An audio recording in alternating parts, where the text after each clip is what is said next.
water, fire, air. The latest Final Fantasy game just dropped, and if you want to sling elements of fire, air, water, earth, and all sorts of things in between at your enemies, then you're going to want to know what the best skills are for the early game. So look no further. I've got a list of the best skills for your early game, plus a breakdown of the abilities, how they work, upgrading, mastering, and all this good stuff. So let's go.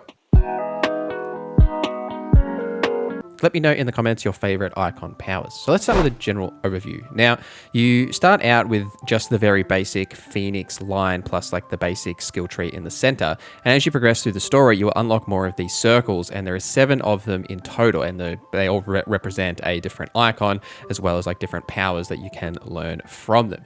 Now, your ability points are separate to like leveling up. You'll level up to increase your overall like attributes, and your ability points you will just get from completing combat encounters, and sometimes occasionally from quests, but mostly from just completing combat encounters. You'll see that number sort of tick up. Now, after you've completed the first major act in the game, you can actually get an amulet which will increase the amount of ability point drops that you actually get. But even without that, you won't see too much of an issue just like collecting them. As long as you're doing like some of the side stuff around and just sort of exploring, you'll definitely have enough ability points to spend in a whole bunch of things. One of the things that actually bothered me is that when you're looking at these skills, they sort of tell you what they do, and when you purchase one and then you can upgrade it and then you can master it, and it doesn't really say what that is.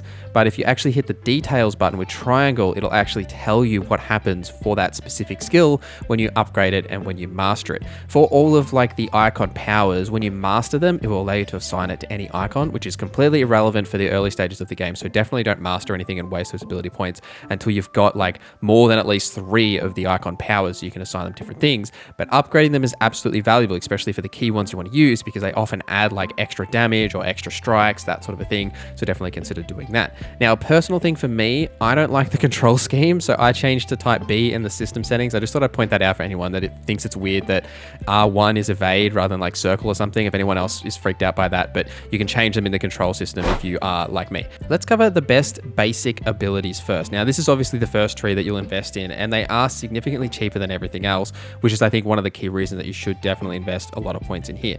Firstly, the main thing that I would do is master precision dodge. Now, you get precision dodge by default. However, mastering this skill will then allow you to increase that window that you can get the precision dodge trigger. Triggering a precision dodge is huge for like bosses and tough encounters because it does heaps of stagger damage when you get that follow-up counter attack from those. Really beneficial to have, and it also just allows you to avoid damage more often because you can get that effect off more quickly. The next is swift recovery, which is amazing for bosses. So when you get hit by like massive big attacks, you'll get knocked back, and swift recovery reduces the amount of like recovery time until you get up. So if you press like evade, you'll be able to get up much quicker from those attacks. Huge improvement. Like, I can't tell you how many like massive bosses have massive attacks that are going to hit you that are like, you're just going to get hit by them naturally, and reducing that evade time to actually be able to get yourself back up into the fight is massively important. I'm also a big fan of the magic burst. The magic burst you get by default again, but upgrading it will increase the window. And I'd like to tie this in like with my just like basic attack combos. I'm not a huge fan of putting it like in between, like weaving it into my combos, as I feel like it breaks the combo too much, but I always put like a magic burst at the end of my combos just for that like little bit of extra magic hit, and it does do some decent damage. A couple of others that I like is the charge magic and burning strike. Charge magic because the general magic attack does such little damage, so charging this up, especially mastering it to lower that window, is good as well, so you can actually do some damage from range. There are a lot of encounters, which I won't show any of them because of like boss spoilers, but there are a lot of boss encounters where there are moments where you can't get to the boss and you have to apply pressure from range, so this is a really good option to have for that. And burning strike will allow you to just like slam the weapon down on the ground for like a massive sort of burning attack, which isn't as valuable, but I do tend to use it sometimes, so I thought I'd call it out here. For the best early game damage, you're really looking into the Phoenix Eikon Powers, which is the first tree that you do get, but there's plenty of damage that sort of comes from this tree. So the main damage dealer that I sort of lent on heaps during like the early stages of the game was Rising Flames. One, because it's just a solid damage dealer, but also you can get an accessory pretty early on that will then increase its overall damage by 10%. And like, you can't really go wrong there, like with extra damage on that, and upgrading it then adds the extra hit as well.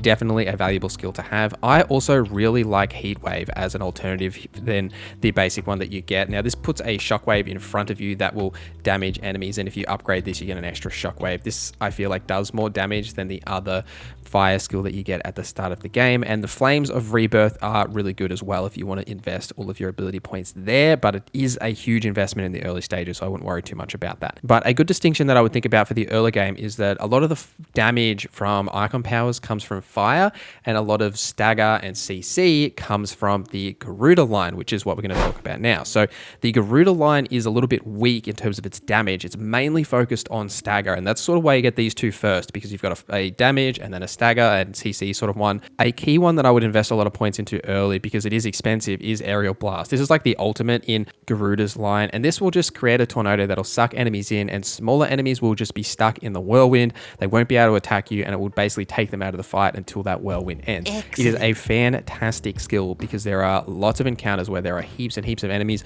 You can just like grab a bunch of them into the tornado and not worry about them for a little while and go deal with other enemies. It's also good for some encounters where you want to pop this to deal stagger damage, because it will just constantly tick down their stagger. It's really good for that as well. Otherwise, it's a really odd line, the Garuda line. Like, I think further down the line, you're probably going to drop it, as there isn't a huge amount of value here.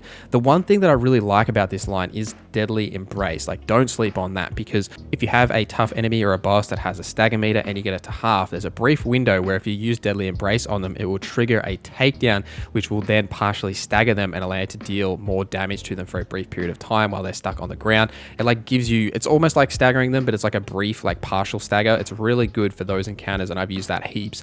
But otherwise, there isn't a huge amount of value from the different skills here. Like, the Gouge is pretty good. Like, I like the stagger damage you get from that, plus like the consecutive like slashing claw attacks that you get. It's pretty powerful, but overall damage numbers aren't great. It's just really sort of used for the stagger. But Deadly Embrace and the Tornado are like the two main ones that I would really consider for this line. They're absolutely well worth using. And then later down the line, you could probably master something and put it into those slots if you say you wanted to keep Deadly Embrace as sort of the ability for the Eikon power here. You will be, I don't want to say stuck, because both of these are good, but you will be stuck with these two Eikon powers for a fair while during the game.